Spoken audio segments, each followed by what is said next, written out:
everyone, please welcome with me Amber James.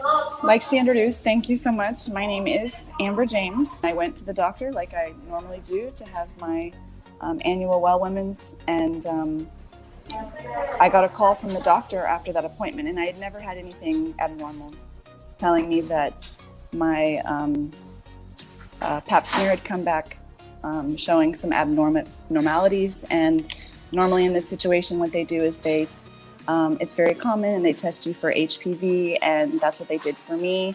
And basically I was tested positive for HPV.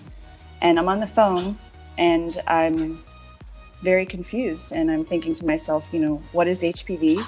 And I asked him that, and he said, oh, well, it's a sexually transmitted disease that you can get. It's very common. Don't worry.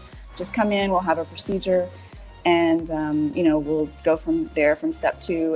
And I just kept thinking to myself in that moment on the phone, I was just in shock. I was in shock, and I was confused. And I'm thinking to myself, I've had pap smear. This is all going in my head, and everything is swirling, and I'm feeling like in shock, confused. I have an STD that you can only get through sexually transmission, and I don't really know what HPV is, but I'm just hearing the doctor say it can turn into cervical cancer, and I hear the word cancer, and I just remember I'm starting to really spin out in a panic, and he's becoming defensive, and then he's becoming starting to kind of blame me that maybe it's something that I did a long time ago, and I'm just I don't know what's going on.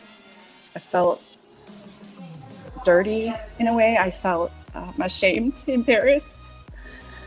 I later found out some other things, that I didn't know in my marriage about my husband's mental health, and even about my own, by taking on.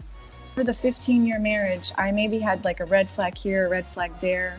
But again, he was such an optimistic person, and I didn't understand mental health at that time. I didn't understand suicide. I didn't understand even if you have warning signs, or even if someone confesses, like he told me at the time that I found out about the affair.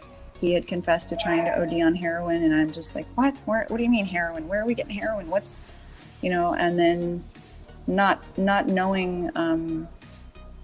But that was my very first thought, was he did it. I wasn't a professional counselor. My husband wasn't a professional counselor.